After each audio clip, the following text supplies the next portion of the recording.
વડાપ્રધાન નરેન્દ્ર મોદી ભુજ પહોંચ્યા છે તો સમાચાર સામે આવી રહ્યા છે। વડાપ્રધાન નરેન્દ્ર મોદી ભુજ પહોંચ્યા છે।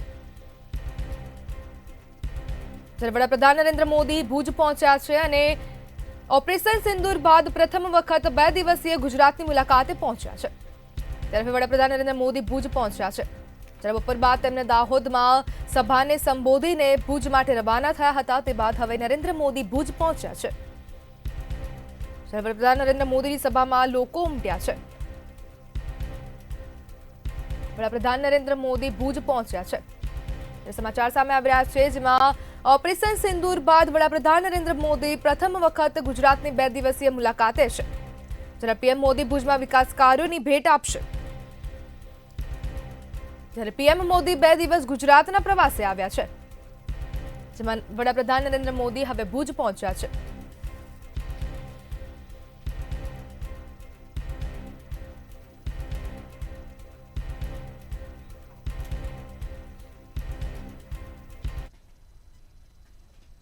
ત્યારે વડાપ્રધાન નરેન્દ્ર મોદીની સભામાં લોકો ઉમટ્યા છે તો સમાચાર સામે આવી રહ્યા છે જેમાં વડાપ્રધાન નરેન્દ્ર મોદીના સભામાં લોકો ઉમટ્યા છે। મોટી સંખ્યામાં દૂર દૂરના ગામડાઓમાંથી લોકો આવ્યા છે અને પીએમને સાંભળવા માટે કચ્છવાસીઓમાં ભારે ઉત્સાહ પણ જોવા મળી રહ્યો છે। જેમાં સઘન ચેકિંગ બાદ લોકોને પ્રવેશ આપવામાં આવી રહ્યો છે અને પીએમ મોદી ભુજમાં રોડ શો અને સભાને સંબોધશે। જે બાદ હવે પીએમ નરેન્દ્ર મોદી ભુજ પહોંચ્યા છે અને પીએમ મોદી ભુજ પહોંચીને રોડ શો અને સભામાં સંબોધન કરશે। ત્યારે મોટી સંખ્યામાં દૂર દૂરના ગામડાઓમાંથી લોકો આવી પહોંચ્યા છે અને પીએમને સાંભળવા માટે કચ્છવાસીઓ ભારે ઉત્સાહમાં છે। જેમાં સઘન ચેકિંગ બાદ લોકોને પ્રવેશ આપવામાં આવી રહ્યો છે અને પીએમ મોદી ભુજમાં રોડ શો અને સભાને સંબોધશે।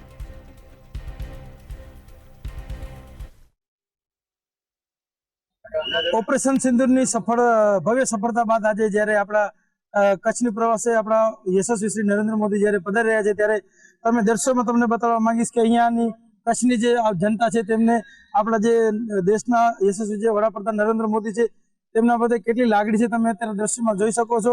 અને સમગ્ર કચ્છના લોકો અત્યારે અહીં આવા ધગધગતા તાપની અંદર 40 ડિગ્રીની અંદર પણ અહીં તમે જોઈ શકો છો મોદીની કેટલી ચાહના છે। આપણી સાથે અહીંના કચ્છ જિલ્લાના મહામંત્રી વસંતભાઈ કોરાણી છે। આપણે એનાથી વાતચીત કરવાનો પ્રયાસ કરશું। વસંતભાઈ, આજે ખાસ કરીને જયારે આપણા દેશના યશસ્વી વડાપ્રધાન કચ્છની મુલાકાતે આવશે, શું કહેશો? નરેન્દ્રભાઈ કચ્છની મુલાકાત અને રોડ શો હોતા સમગ્ર કચ્છમાં આપ જોઈ રહ્યા છો કે ઉત્સાહથી લોકો આવી રહ્યા છે। સ્વયંભૂ 42 ડિગ્રીથી 44 ડિગ્રી ઉષ્ણતામાન છે છતાં પણ લોકો આવી રહ્યા છે। આ દેશની સરકાર નરેન્દ્રભાઈના નેતૃત્વમાં જે રીતે પહેલગામ હુમલાનો જવાબ ઓપરેશન સિંદૂરથી આપવામાં આવ્યો એથી એને સેનાની કામગીરીને બિરદાવવા અને ઓપરેશન સિંદૂર પછી આપણા વડાપ્રધાન કચ્છમાં પ્રથમ વખત આવી રહ્યા છે ત્યારે ઉત્સાહ હોય સ્વાભાવિક છે અને લોકો સ્વયંભૂ અહીં આવી રહ્યા છે। આજે ખાસ કરીને કેટલા કામોનું ખાતમુહૂર્ત ને લોકાર્પણ થવાનું છે? કચ્છ જિલ્લામાં આખા દેશનો વિકાસશીલ જિલ્લો છે કચ્છ। નરેન્દ્રભાઈ આજે 52,000 કરોડ ના વિકાસ કામોનું લોકાર્પણ ખાતમુહૂર્ત કરવાના છે। એથી પણ કદાચ વધારે રકમ હશે, આ કાલ સુધીની છે। કચ્છ એ વિકાસશીલ જિલ્લો છે। આપણા 740 જિલ્લામાંથી આપણે જોઈ રહ્યા છીએ એ ગ્રોથ એન્જિન છે આપણા ગુજરાતનું અને ગુજરાત એ દેશનું ગ્રોથ એન્જિન છે। નરેન્દ્રભાઈ ના નેતૃત્વમાં કચ્છનો વિકાસ નહેરો થયો છે। જી, ચોક્કસથી આ તો આપણી સાથે વસંતભાઈ કોરાણી। આપણે બીજા લોકોથી વાતચીત કરવાનો પ્રયત્ન કરશો। શું આપનું નામ છે? નામ છે રબારી મોમાયાભાઈ। કયા ગામથી આપણે આવો છો ને ગામથી આવો છો? આજે ખાસ કરીને જ્યારે ઓપરેશન સિંદૂર બાદ પ્રથમ વખત આપણા યશસ્વી વડાપ્રધાન આજે કચ્છની મુલાકાતે આવશે, શું કહો છો? ખાસ કરીને કચ્છની પબ્લિક એટલી ઉત્સાહી છે સાહેબના નામે। ત્યાંથી આટલી ગરમીમાં રાપરથી દૂર દૂરથી બધી પબ્લિક ઉત્સાહી આવી રહી છે અને ઓપરેશન સિંદૂર એટલું બધું સફળ જવાથી આપણું ઇન્ડિયાનું નામ સાહેબે એકદમ રોશન કર્યું છે। જી, ચોક્કસથી આપણા સાથે એક બીજા વડીલ છે। આપનું શું નામ છે?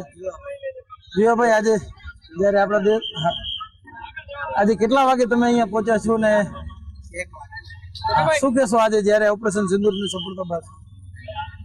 જી, ચોક્કસથી અહીં લોકો જોઈ શકો છો તમે મોદીની ચાહના કેટલી છે। આજે આપણા દેશના વડાપ્રધાન શ્રી નરેન્દ્ર મોદી જ્યારે અહીંયા પધારી રહ્યા છે ત્યારે ખાસ કરીને કેમેરામેનને કહીશ તમને દ્રશ્યોમાં બતાવશે કે અહીં સમગ્ર કચ્છની જનતા છે તે અહીં આવી રહી છે અને લોકો અત્યારે જનમેદ ઉમટ્યું હોય તેવું લાગી રહ્યું છે. દિનેશ જોગી, મંતવ્ય ન્યૂઝ, કચ્છ. ત્યારે મોટી સંખ્યામાં લોકો મોદીને જોવા માટે દૂર દૂર ગામડાઓમાંથી પહોંચ્યા છે અને પીએમને સાંભળવા માટે કચ્છવાસીઓમાં ભારે ઉત્સાહ પણ જોવા મળી રહ્યો છે. ત્યારે પીએમ નરેન્દ્ર મોદી હવે ભુજ પહોંચ્યા છે અને તે બાદ તે રોડ શો યોજશે અને જે બાદ તે સભાને સંબોધશે. વડાપ્રધાન નરેન્દ્ર મોદીની સભામાં લાખો લોકો ઉમટી પડ્યા છે અને પીએમને સાંભળવા માટે કચ્છવાસીઓમાં ભારે ઉત્સાહ જોવા મળી રહ્યો છે. સઘન ચેકિંગ બાદ લોકોને પ્રવેશ આપવામાં આવી રહ્યો છે.